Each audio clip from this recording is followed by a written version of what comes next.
Hello, everybody. Welcome to the Tennis and Bagels podcast. This is Andre, your host. I am alone today, and I think I'm going to be alone for a while, for a few of the episodes that are coming. Vansh and Owen have their things. They are both working in the industry. Owen is writing a lot, and Vansh is working at Tennis One, the app. I'm going to leave the download link in this video and in the podcast, just to give him some support. He's doing a great job there, so go follow the Tennis One app as well. He does great stuff in it. But as I mentioned in the previous video that I did by myself, I've been wanting to do more stuff here, and I've been wanting to talk more about narratives and just kind of like an overall feel of the tennis world and how the year is going to happen and the season. And I would like to start in this video. That's essentially what I'm going to do. I'm just going to kind of talk a little bit about impressions, I guess, from the Australian Open, but they're very little. Vansh and Steve Flank already covered that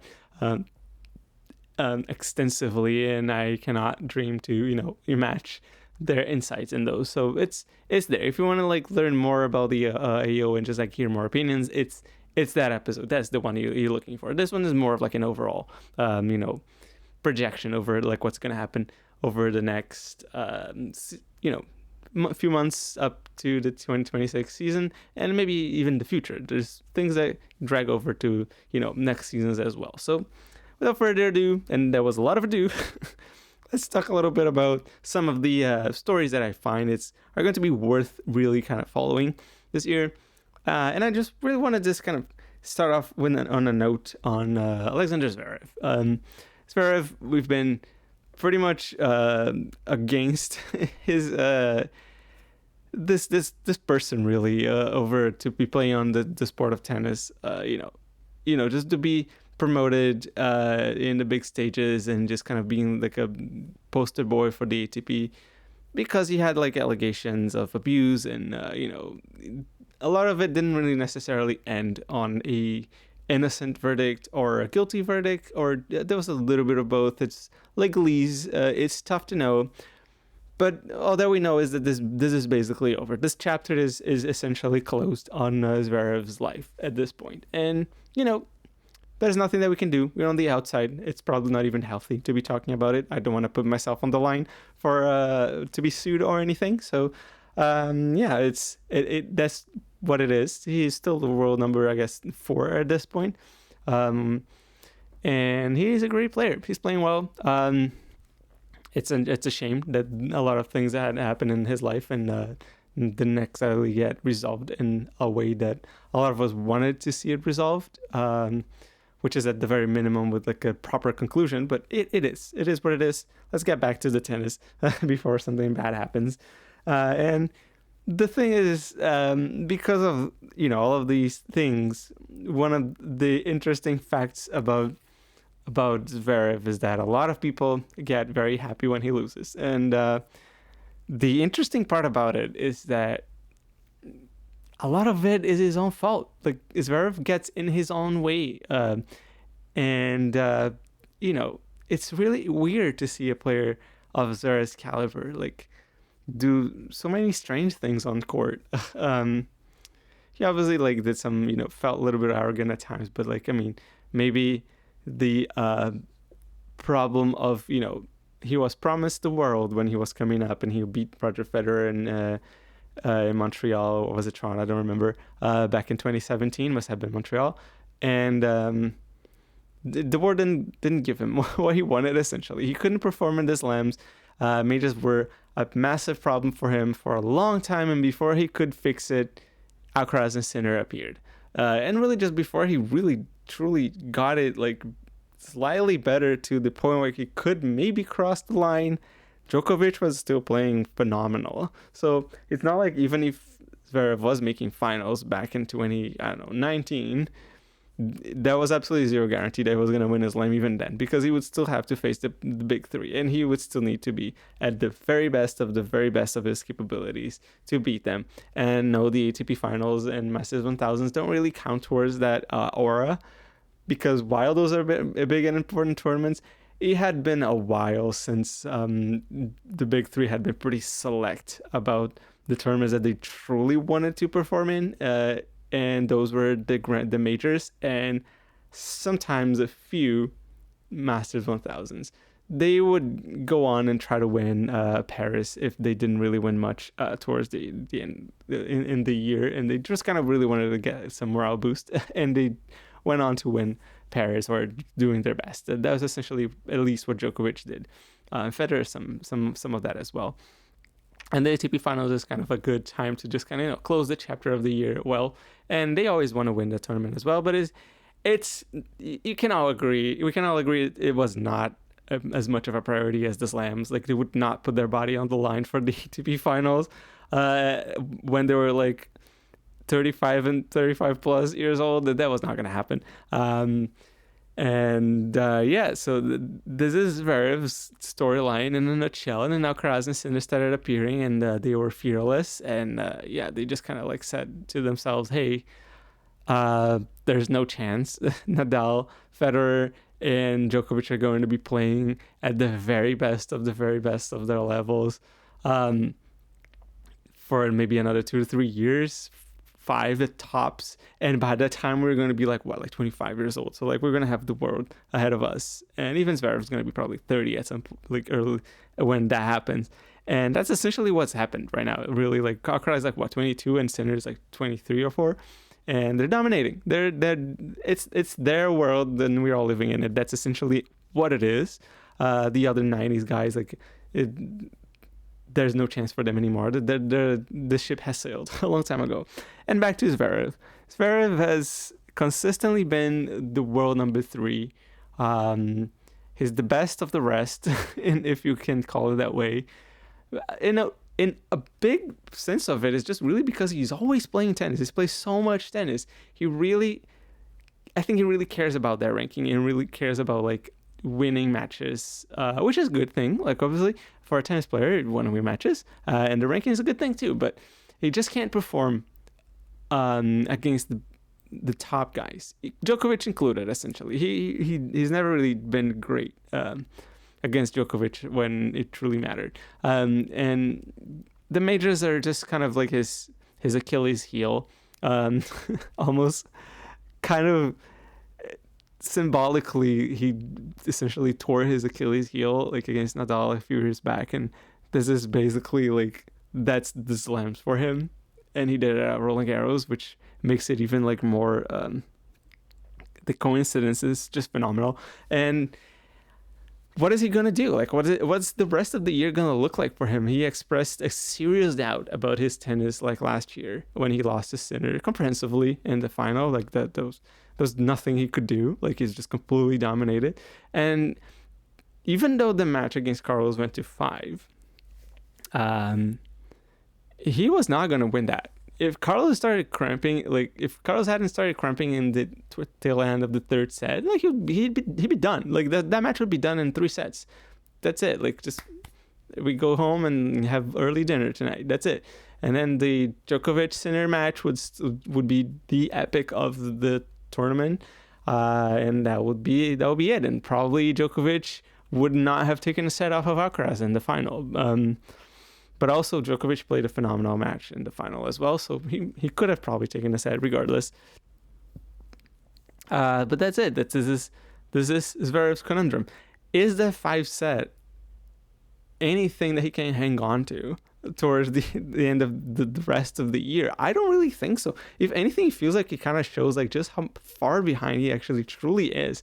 It doesn't really feel like he's making progress, because Carlos was barely moving, and Zverev still struggled hard to win points against him. He was just like running around, and Carlos just kind of like bossing him with like drop shots and like crushing forehands. And he won a few points, and you just couldn't really believe what was going on. It's just like, how can Zverev not win a point against Carlos, like literally standing on one leg?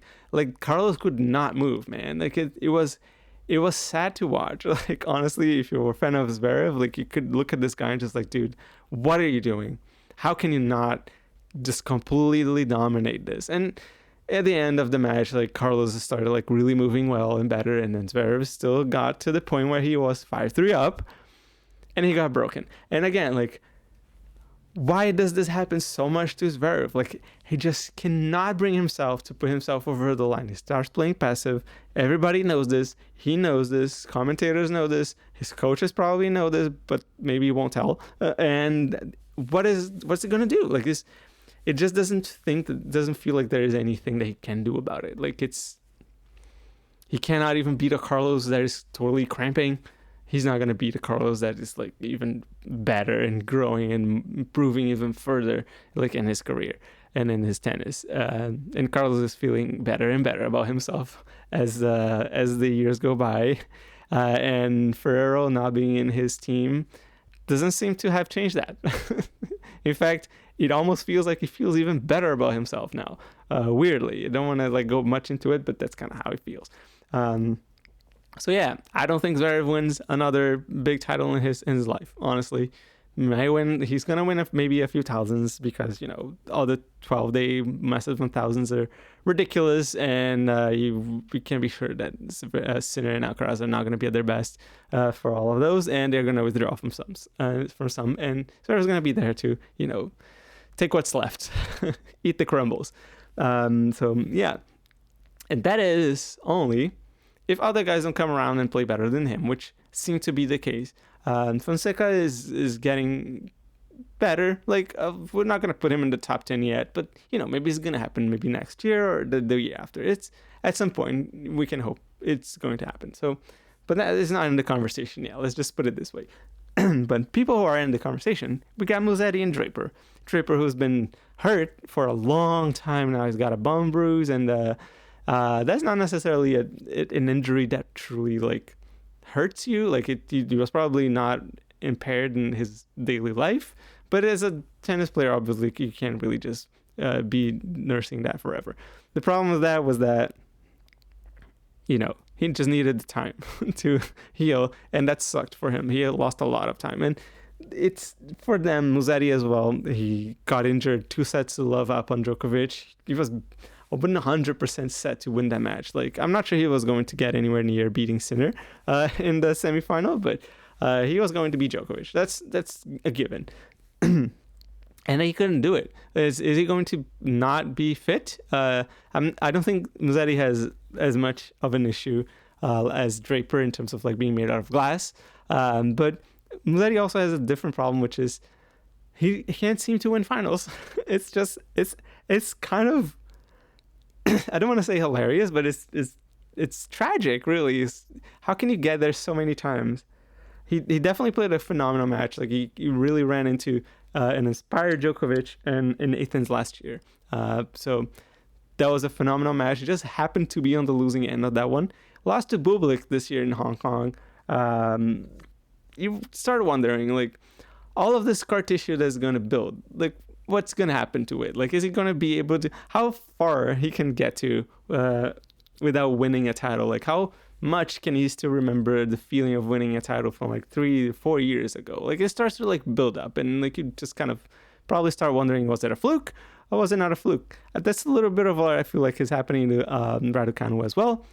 She just lost the final today as I record this episode, and I do feel like for her it was maybe more of a matter of a kind of like a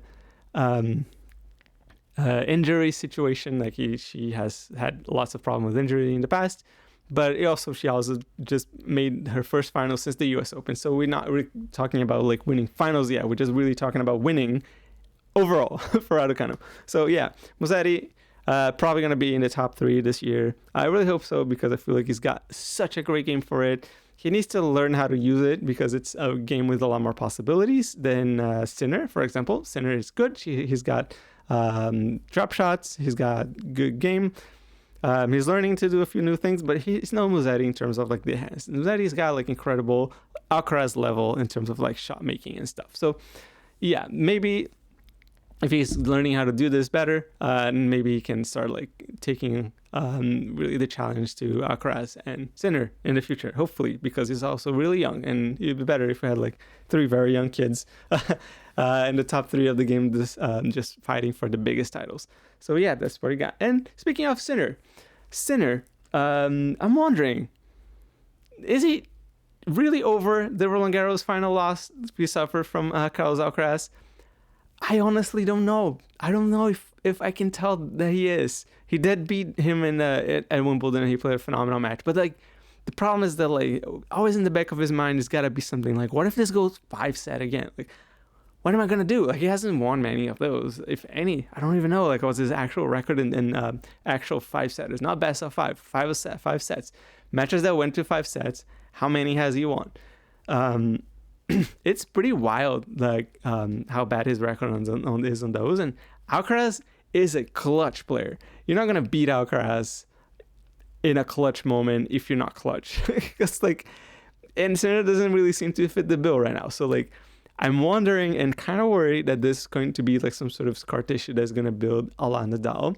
Sinner is like Nadal Federer, right? Like Federer took a really long time to overcome his Nadal issues and beat him into the 2017 Australian Open. Please do not share that point anymore. I can't stand looking at it anymore. Share another one. So wait another year before you share that one infamous point. But yeah, I don't know how much of beatings Sinner can take from Alcaraz anymore. I wonder how many times in Grand Slams they're going to meet this year. They obviously only have another 3 chances for this. And so I do hope that they do. And if they do again, I can't see him as a favorite. Like, I don't even think he'd be a favorite on hard courts. You know, the more Carlos gets better, the more he improves, I feel like the more he's going to get the advantage, because he's not going to let himself get beaten by Sinner over in like 3 sets or 4. So yeah, the clutch thing I think is going to start to weight on Sinner when it comes to Alcaraz. When it comes to everybody else, we know that Sinner is going to beat just about everyone else on tour. It took an inspired Djokovic to get him out in the semifinals. So yeah, I don't know like what's going to happen to Sinner and Carlos rivalry. It's very interesting. I really hope to see more of it in the future. And so now we have this issue, right? Like, what's going to happen to the end of the year? The rest of the majors, who's going to win? Like, what's the predictions? It's obviously like pretty much impossible to really call it. Some people are incredible at doing this. I'm not. But I'm going to have to say it's not going to be more Sinner than Alcaraz. I don't think it will be. I think they either share it again, or Alcaraz wins 2 and Sinner wins 1, and somebody else, Rogue, wins a 3rd one. Well, I guess not the 3rd, but like the 4th slam. Or Carlos goes on and wins 3 of them. I think Sinner might put his hands on another trophy. I don't think he's gonna go slamless this year. He's too good for it. He's been working really hard, and I don't think he's in the state where he's that desperate that he can not overcome a single mental block. So he's going to be beating the Zverevs, and probably Djokovic is not going to lose to him again, I don't think, and everybody else. And his biggest real challenge is definitely going to be Carlos. So we'll see what happens. So that's what I think. I don't want to call it Alcaraz winning the Grand Slam this year, like the calendar Grand Slam, because that's a wild achievement. It hasn't been achieved in a long time. And I don't know, you could say that if anyone can do it, is Alcaraz. But honestly, we thought about this for Djokovic. We thought about this for Federer. Like, Federer obviously had like the mountain called Nadal on clay. So he could not get through that, and eventually kind of turned into a mountain on hard courts as well for some reason. But it happened. But yeah, back to Carlos. I don't think Carlos Alcaraz wins the Grand Slam this year. Is it too monumental a feat? Like, you can't just predict that this is going to happen. It will happen if it happens, but I don't think we can predict it. Like, if I could put money on this, like, and be 100% sure, I would, because I'd definitely win a lot. But also, don't do sports betting. It sucks. That's my opinion. If you want to do this, I do not recommend. But that's what I think. And of course, I do want to talk a little bit about, is my thing recording in here?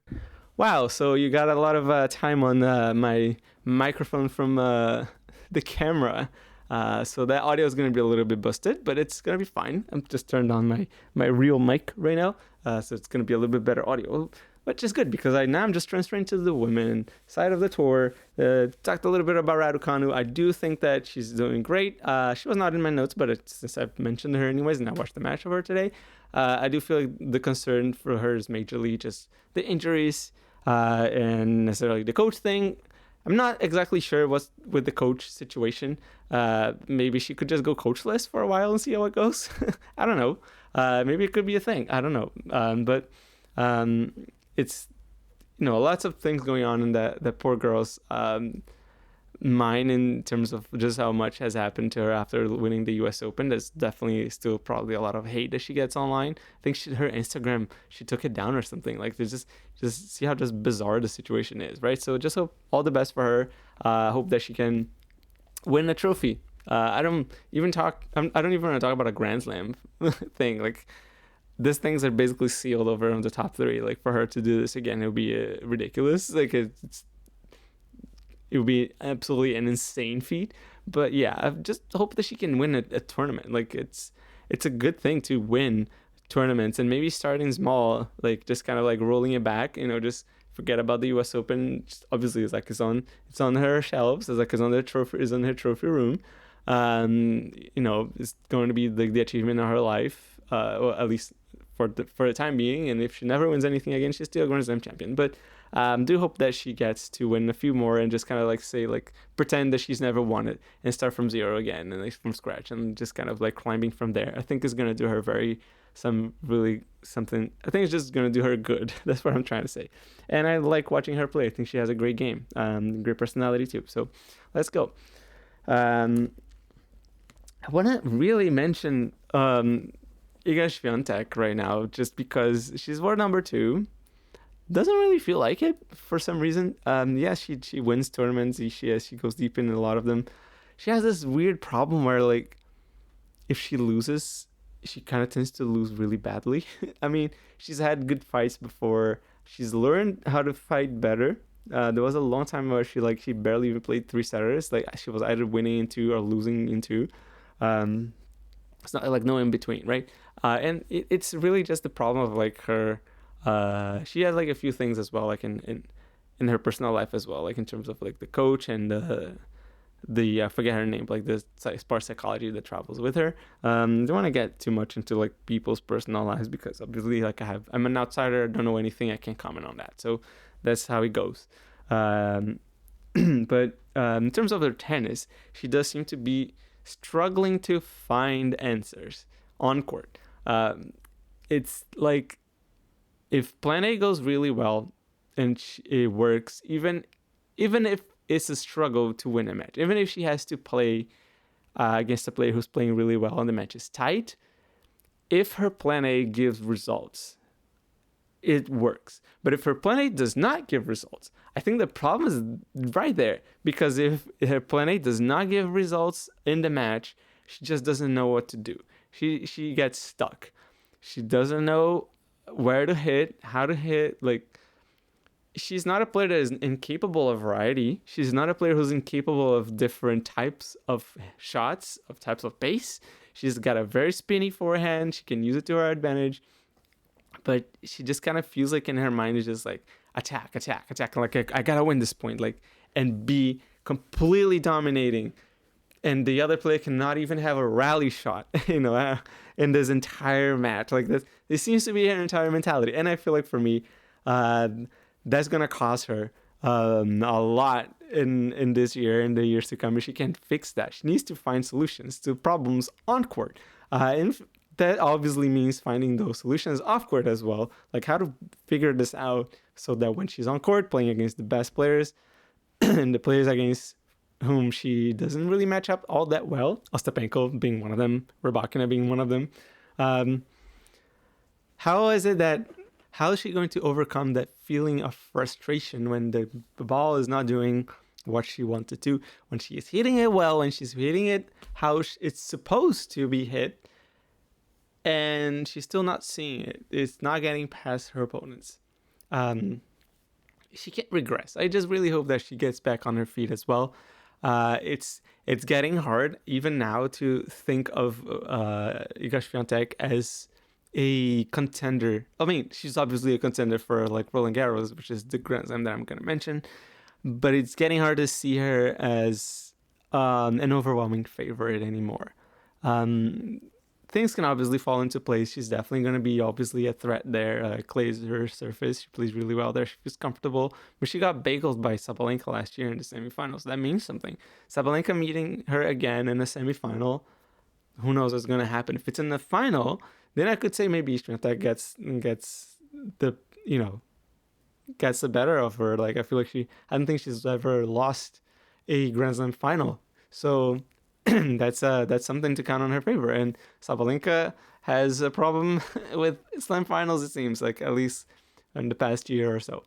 And it's been rough for Swiatek. So she needs to figure it out. Otherwise, it might cost her slams, and she might start slipping in the rankings a little bit more. She's currently still number 2. I know that, but it doesn't really seem to be getting any easier.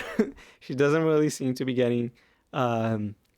She just seems to be like getting less and less champion's aura in her, and more so of like just like a regular top 10, which is not a bad thing. Top 10s are great players, but all-time greats are different, and top 3 are definitely players who do things differently as well, and can be clutch. So yeah, like Coco, for example. Coco is pretty clutch when it counts. She has had times when she was not really that clutch. Even in the Australian Open, she wasn't that great. She has problems and she just doesn't play all that well. It's like her problem is a little bit different.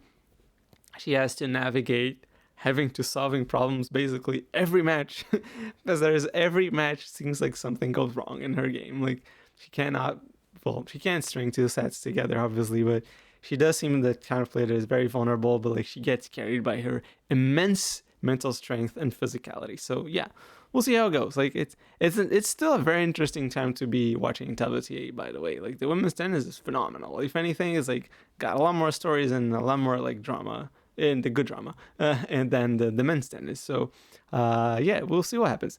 And I talked about Sabalenka just by mentioning her. I said that she had struggles with finals. Gosh, what goes on Sabalenka? What goes in her mind? She's lost some tight finals in the past, and she's not very much known as a clutch player. She can be clutch in situations like tie breaks, for example. She has her serve that bails her out quite often, so that is something on her side. Like it kind of count points for her on that one. But then what? Like, is how much has she been playing that she's was supposed to be the favorite, or was playing well, just couldn't get herself over the line, got broken at the last minute, or just you could see the frustration mounting on her, and just started like losing a bit of control of herself, like just ball bashing for trying for a strategy, and that's not how you do this, right? And she's still our number 1 because why? Because she still wins a lot of matches and she gets herself always in that place. It's like, in essence, aside from the fact that she's obviously like extremely talented, like you can be number 1 and win Grand Slams if you don't have that, but she's also the quintessential example of put yourself in the situations. Just it's not necessarily about thinking about winning the major or the big title. It's about winning the match that's in front of you, the point that's in front of you. And she keeps putting herself in the situations where she has the chance to go over the line. And lo and behold, she did get over the line last year at the US Open. She got the win. And that's great. That's awesome for her. But let's see like if she's going to be able to start like getting clutch against players like Coco, for example. Coco seems to absolutely love the matchup. She just seems to, if we get like another Coco Sabalenka final, I think we're gonna look at it as like, ha, I got this. Like, I mean, it's in the bag. Like in the sense, obviously, she's not thinking that like those straight terms, but she's got to be feeling pretty confident about it, right? She's definitely the stronger mentally between the two. So yeah, that's what we got.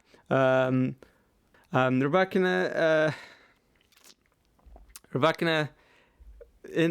For this season, I think is going to be interesting because she got back with Vokic as her coach, and she has it's a problematic I don't want to say it's a problematic relationship. It looks like a problematic relationship. We've seen some things like that. Like we've seen like some people saying that he's a little bit too much, and he kind of can be pretty abusive.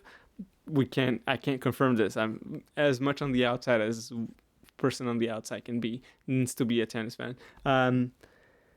But it seems to be working, and that's honestly the weirdest thing about it. It's like Rybakina had a period in which she wasn't doing well. She was not necessarily like in the conversation for big titles or anything. And then Vukov gets back in. She starts winning, gets a lot of wins to qualify to the WTA finals, and ends up winning. Beats Iga Swiatek and Sabalenka en route to the title. Denies Sabalenka. A big title again. Denies Sabalenka a big title for Sabalenka again that year. It's not like Rybakina beat Sabalenka in another final. You got what I'm saying. But yeah, it's a relationship that's weird, and it has worked. Like, she's won the Australian Open, and she's gotten revenge on Sabalenka on that one, by the way, beating her in the second WTA final and Australian Open final. Like, this, the biggest tournaments, like, back to back. What's gonna happen? Like, how is she gonna do Wimbledon this year? Is she gonna take the title? She's going to get to the final. She's going to be able to beat players like Swiatek. I don't know. And how is Vukic going to be in this situation? Is this relationship just going to explode like in everyone's faces and it just kind of turn out to actually be truly abusive or anything? Or is Rybakina just simply going to make peace with herself and her coach, and everything's going to be fine? And she's going to remain world number 3 and maybe fight for world number 1 and win another major this year. Who knows? This is going to be really weird. It's probably going to have to get ready to hear a lot about. I said Vukic, right? I meant Vukov. Did I say Vukic or Vukov? Whatever. I have it here. It's written Vukov. So it's Vukov. To clarify, it's Vukov. And it's what's going to happen between these two and the world of tennis. Definitely there's going to be something. I can't believe that we're going to spend an entire year and nothing is going to come up again between these two. I can't see a world and this is not going to happen. But on the other hand, the thing that I say this as well, because people did point out she's an adult. She can make her own decisions. But it's also weird because abusive relationships aren't straightforward. They're complex, and power structures exist in that situation. And, sports tennis isn't unfamiliar with people in positions of power abusing their mentees and whatnot. So, yeah, it's definitely something to observe and keep an eye out for. And I guess like the only thing that I can say is that I hope for the best for her, and I hope that players can grow in safe environments. So yeah, hope for abuse to be caught on early and maybe not even happen in the first place. So yeah, that's the unfortunate situation of the world that we live in. So this is basically what I had to say. It ended up being quite a bit. I only have 1 minute left on my camera. If you're watching this on YouTube, thanks so much. And if you're listening to this on the podcast, again, thank you. Thank you for listening. Thanks for listening to me talk endlessly for I don't even know how long this was because I had to change the battery in the middle of it. So, yeah. Thanks for listening to Dennis and Bagels, and I'll see you guys next time. See ya.